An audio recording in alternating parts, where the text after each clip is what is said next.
Good afternoon, everyone, and thank you for joining us on this Friday.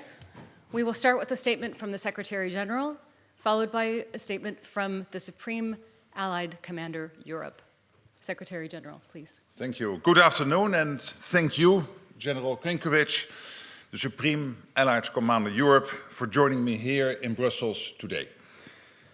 In the early hours of Wednesday, September 10th, numerous Russian drones violated Polish airspace. NATO's air defenses were activated and successfully ensured the defense of NATO territory. Whilst this was the largest concentration of violations of NATO airspace that we have seen, what happened on Wednesday was not an isolated incident. Russia's recklessness in the air along our eastern flank is increasing in frequency. We have seen drones violate our airspace in Romania, Estonia, Latvia, and Lithuania. Whether intentional or not, it is dangerous and unacceptable. At a meeting of the North Atlantic Council on Wednesday morning, allies discussed the situation in light of Poland's request for Article 4 consultations. Allies expressed full solidarity with Poland and denounced Russia's reckless behavior. NATO's core task is to deter aggression and defend every member of this alliance against whatever threats we face.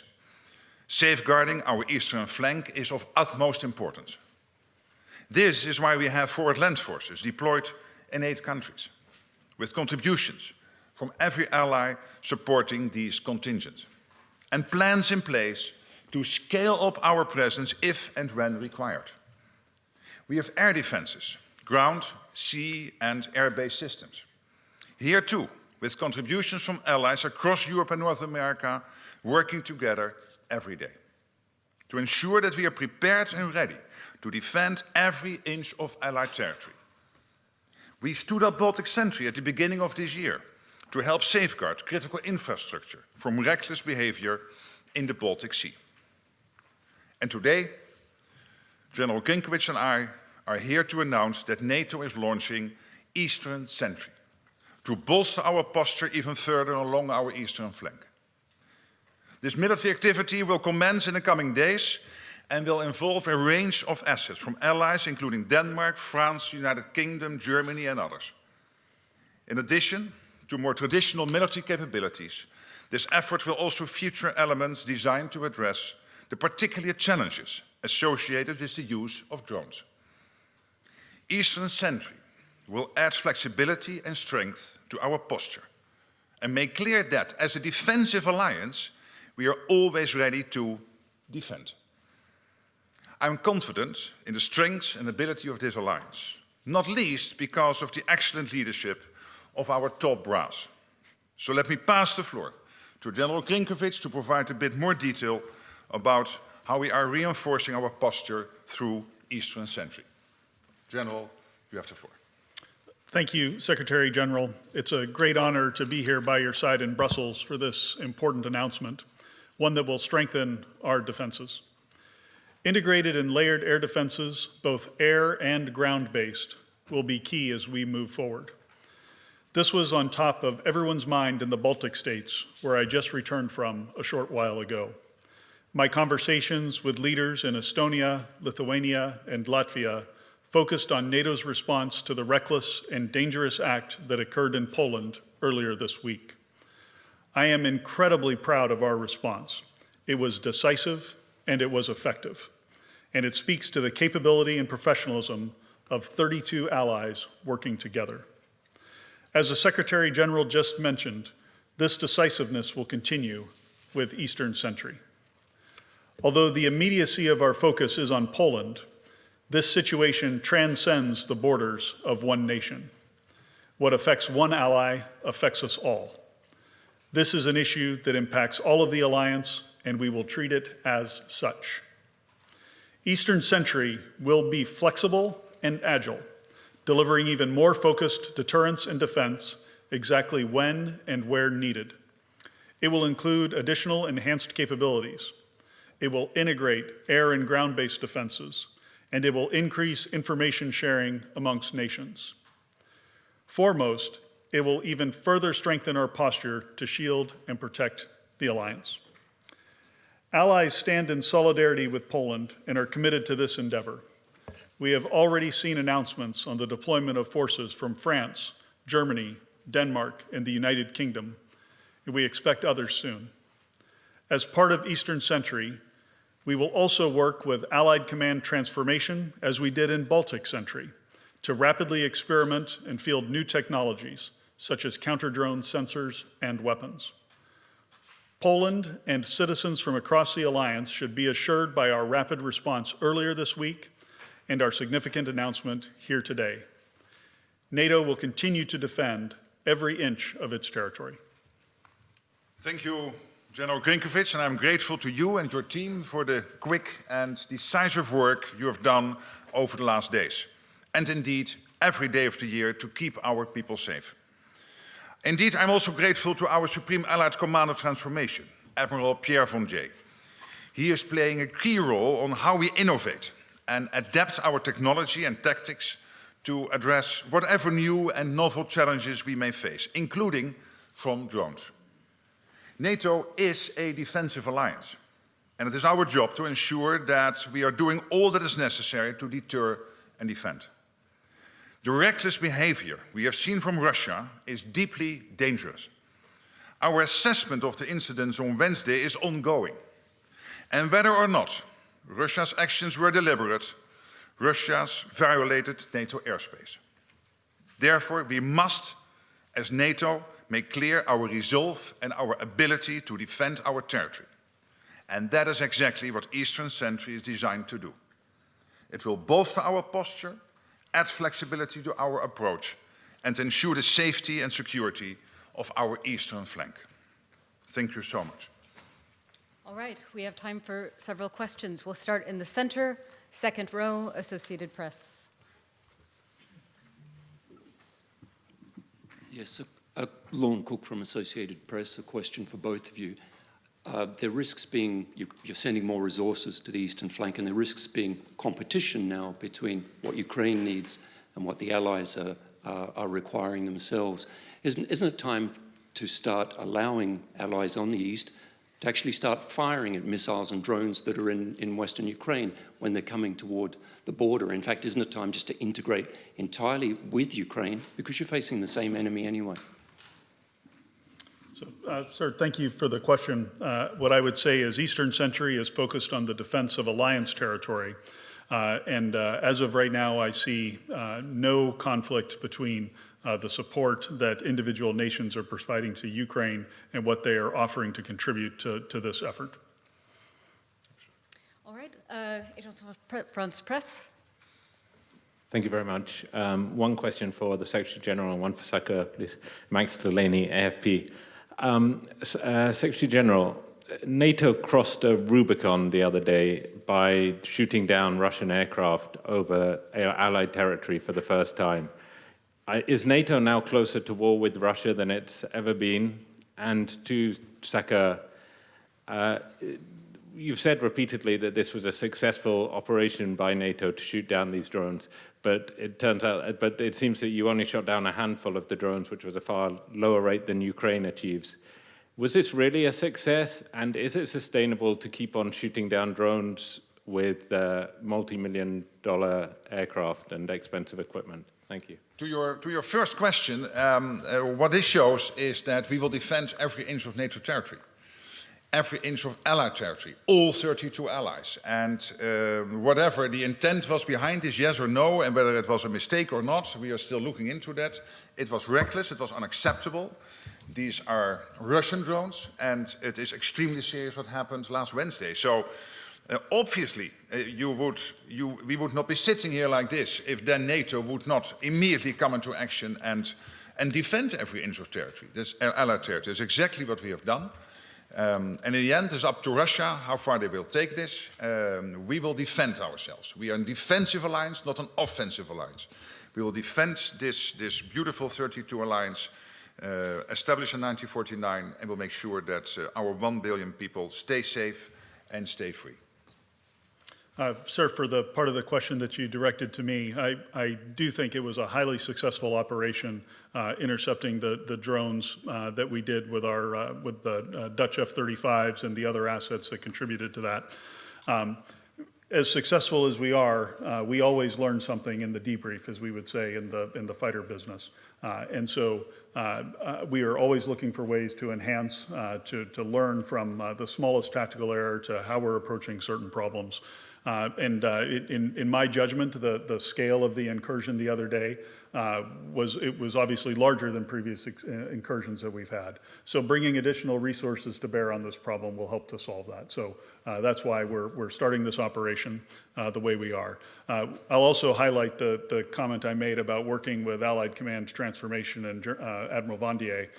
That is an effort to ensure that we get lower cost weapons that we can use to defend ourselves, to make this a sustainable operation over time. And as SACEUR, one of my responsibilities is to make sure that we don't just defend today, but that we're set up to defend tomorrow. And the last comment I'll make is when there's a fighter pilot that's in the air or someone on the ground who's defending the alliance, I don't want them thinking about how much their weapons cost. I want them defending our citizens. We'll move to this side of the room. Third row, Reuters. Thank you, Andrew Gray from Reuters. Question for the Secretary General.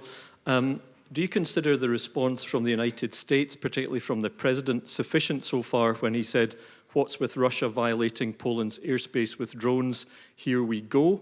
And have you spoken to President Trump about this? If so, what was the content of the message? If not, why have you not spoken to him? And for the Supreme Allied Commander, can you tell us whether any US military assets were involved in the response to this incident? And if not, why not? And can you also give us more details of this new activity, the size, the scale of the operation? Thank you. To your first question, I think the American reaction was very clear by the American president, also by the ambassador here. It's absolutely clear that we all stand together on this. America's commitment to NATO is ironclad in every sense, there's no doubt. So I was very happy with the American reaction, and I'm not disclosing every phone call, every discussion I have. But you have seen in the press reported a phone call by the Polish president to Donald Trump, the American president. I spoke also with the Polish president. I think that was a very good phone call, clearly building also on the excellent relationship the two have been building last week during the visit of the new Polish president to the White House. So I'm absolutely satisfied on that front. As far as U.S. military assets, I'm right here, and I'm involved. The United States commitment to the integrated military structure of the alliance remains. For kinetic assets the other day, there were not any. This is a function of the rotation of forces that we have to our different missions around the alliance, so and simply a matter of scheduling more than anything else. As we look forward to your question on more details on the size and scope, Eastern Sentry, as I envision it, is going to cover the entire eastern flank of the alliance, from the high north to the Black Sea and the Mediterranean, anywhere that we might see a threat from the Russians. And modeling on Baltic Sentry, which is a highly successful operation in the Baltic Sea,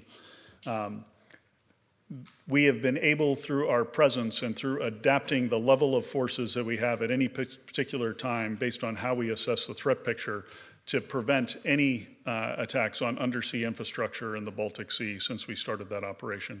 The same logic of this vigilance activity will apply, in that across the eastern flank we'll constantly adjust and change our posture in a manner that keeps the adversary off guard, but also responds to specific threats as we see them emerging. Fourth row, center. Thanks for the question. Thomas Kutschka with Frankfurter Allgemeine Zeitung. I have two questions. The first one for the immediate future. When will this new operation be up and running? Baltic Sentry was just a matter of days. Is that the time frame you're considering? And then in the longer term picture, the President of the European Commission this week suggested or proposed a drone wall as an answer to the new threat, to be possibly financed from the common EU budget.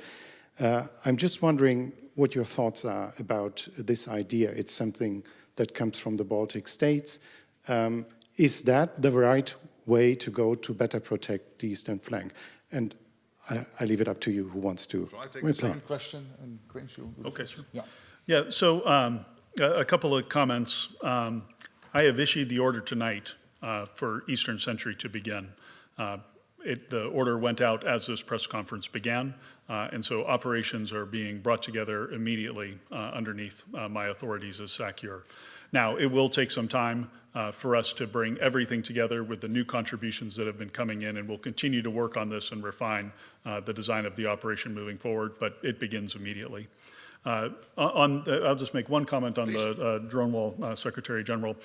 This is very in line with some of our thoughts of fortifying our eastern flank from a land and air domain perspective. And just coming back from the Baltics, the number of states are making investments in technologies, learning lessons from Ukraine about what kind of sensors and what kind of weapons, kinetic and non-kinetic, might be effective. And so integrating those sorts of defenses into our daily deterrence activities and into our regional plans is absolutely going to be something that we want to do moving forward. Exactly. Now, and then to your question about Ursula von der Leyen, the President of the European Commission, I think she had an excellent State of the Union. There was a lot of defense in there and a lot of how also the EU can help here and contribute to the overall effort. And this is exactly what we have been doing since October, since I came into office. And of course, we are close personal friends. And the EU and NATO are extremely closely working together on all of this, where we all agree that NATO is about the standard setting, about the capability targets, the defense plans, and the EU is about all the soft power, because you cannot fight with plans. You need to have the weapons, the defense industrial base and all that, and there we need the European Union. Also, of course, there's the question of money. Your question is also referring to that part. And of course, when it comes to money, there's national money. But everything the EU can help is great, and where the EU can bring together initiatives to, for example, when it comes to drones and developing the industry, that is all extremely helpful and absolutely in line with how and I think also the President of the European Commission see the division of labor. And here we can learn so much from, of course, Ukraine itself. They have a well-established defense industrial base. They have a lot of experience now with drone interceptors. We have JTAC, the Joint Analysis Training and Education Center in Poland, which is joint NATO and Ukraine, where we take lessons. And as we both said, Admiral Pierre Vandier and his team in Norfolk, of course, working day in, day out on making sure that we apply the latest insights, technologies in how we build our posture. Okay, we'll come to the second row in the center, please. Hi, thank you, Terry Schultz with Deutsche Welle today. The alliance has long been asking for enhanced, or allies, I should say, has long been asking for enhanced air defense, even before the war with Ukraine, but certainly since Russia's full-scale invasion. So do you feel at all that now you're having to play catch-up, that these are things that could have and should have been done earlier, and now it's simply been thrown into such sharp focus, and with the danger intensifying every day from Russia, is this not too little, but a bit late? Yeah, I would refer to the performance that we had the other night during the incursion in Poland, in that we were well postured. The authorities that the North Atlantic Council had provided to SACEUR had been further delegated, and aircrew were able to act decisively on a meaningful tactical timeline to eliminate much of the threat that was heading into Poland. So I don't think we're playing catch-up. I think we were postured fairly well for that event. Now, having said that, we're always learning, and that's part of the reason that we're moving forward with this enhanced vigilance activity to bring additional capabilities together, given the scale of that incursion being something that we hadn't seen to this point. We had seen a few drones here and there, a smaller number, very well postured. If it had just been that, we would have gotten them all. But clearly, with the number that came across the border, it's time to take a fresh look at this, and we're always learning. NATO is a learning organization. Allied Command Operations is a learning command, and we're going to do everything we can as we learn those lessons to incorporate them rapidly and ensure we're defending every inch of the alliance. All right, now we will go to Bloomberg here in the second row. Thank you very much. Sec Gen, I have a question for you first. Yes.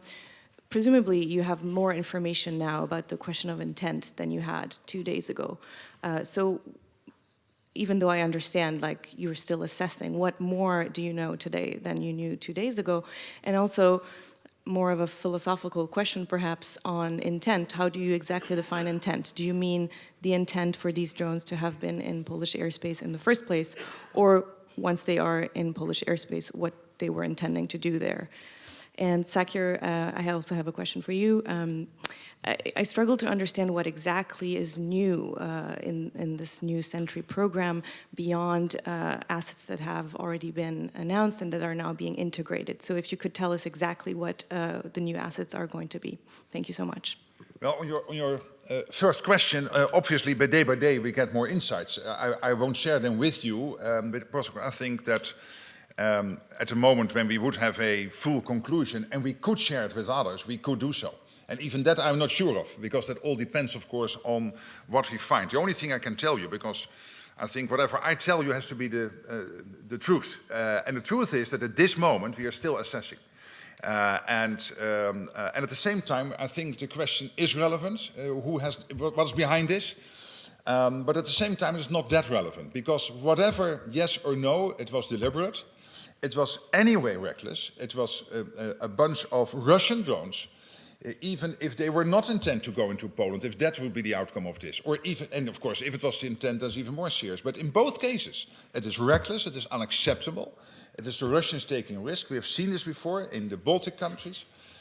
We have seen this before in Romania. And this is simply unacceptable. And that is why it is so important that on top of what we do already, which is the overall posture of NATO, plus the forward land forces we have on the eastern flank, that the Supreme Allied Commander has decided to launch this initiative to make sure that we defend the eastern flank even better with more flexibility.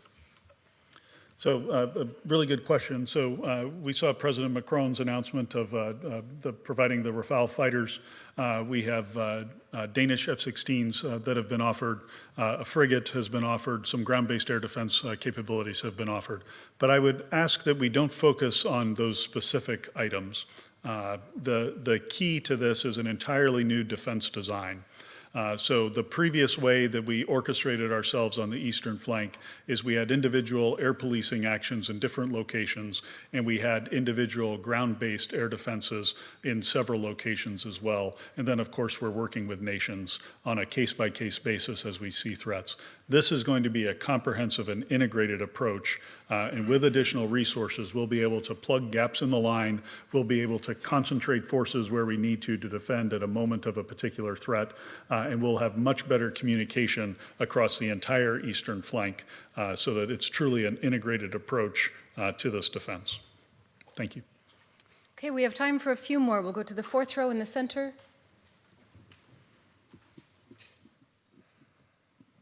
It's Gül from NTV Turkey. Just a little follow-up to my colleagues from Bloomberg question with regard the intent. We don't know yet the intent, but there were some, no divisions, but different approach from member states with regard to support we have to give to Ukraine or to defend ourselves. So do you think that this Russian aggression unite against, again, the member state, that we should give the necessary helps to Ukraine and that we should defend ourselves? And my question to SACEUR is that if Russia aggression increases, do you need to come back again to North Atlantic Council to have a mandate, or is the operation given now gives you enough room so that if the aggressions increase, you can increase your ways and means? Thank you.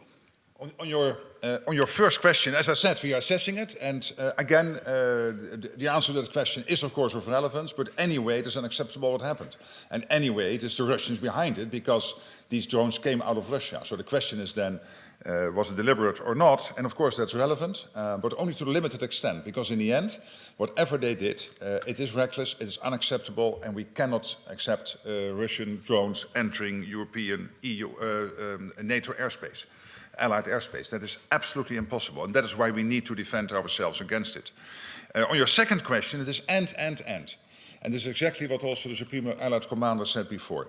One, we have our plans in place, and we can, as we speak, if any attack would take place on NATO territory, we can defend ourselves. And then, of course, we have the coalition of the willing working on if there will be a peace deal in Ukraine. Let's pray it will be there as soon as possible.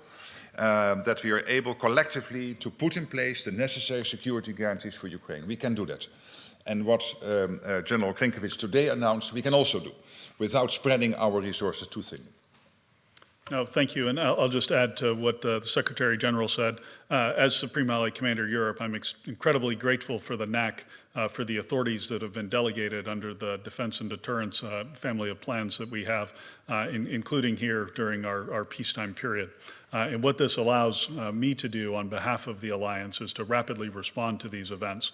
I'm very careful to execute those authorities with discretion and judgment, again, but very thankful to the NAC for allowing us to do this, allowing me to have the authority. Again, it enables a rapid response. I think that's important in this day and age when things move so very quickly, and we'll continue to move quickly to respond to this. Okay, we'll go to the third row, the men with the tie. Yes. Thanks for taking the question, Richard Huso, Finnish Broadcasting Company. This is for both the Secretary General and the Supreme Commander, if I may. The threat of airspace violations and drone attacks is obviously a shared concern for all allies, but would you say that countries with a longer border to Russia are more exposed in this regard, and could they expect some specific or enhanced help from NATO to tackle this situation? Thank you. Yeah, but of course the problem is this is about the eastern flank, because here is a direct threat to the eastern flank from, for example, drones or whatever could threaten our allies on the eastern flank. But more generally speaking, you know, I don't like that whole eastern flank thinking because it gives the impression that if I live in Madrid or in London, I'm safer than when I live in Tallinn, and that is not true. Because these latest Russian missiles, when they will be launched, they come down with 5 times the speed of sound, and they will take 5 or 10 minutes longer to reach Madrid or London than they take to reach Tallinn or Vilnius. So in that sense, let's agree that within this alliance of 32 countries, we all live on the eastern flank. Why is this Eastern Sentry so important? Because this concentrates on this very specific issue, which is airspace violations and making sure, and whatever other threat there is there, that we can better and with more flexibility defend ourselves in that part of NATO territory. I guess I would just add for commentary, I have a fairly robust portfolio at the operational level of war of dealing with drone attacks from my time in the Middle East. Including large drone attacks from Iran toward Israel back in April of 2023. I'm sorry, 2024. The range that those drones can fly and the paths that they can take, we are all vulnerable to them. So the eastern flank provides a first line of defense for this. And if those drones get through that first line of defense, they can be paired with the ballistic missiles or other capabilities that hold the entire alliance at risk. So I do think while it is an Eastern Sentry line that we're working to defend, it is on behalf of the entire alliance that this is going forward. Okay, that's all we have time for today. Thank you so much for joining us.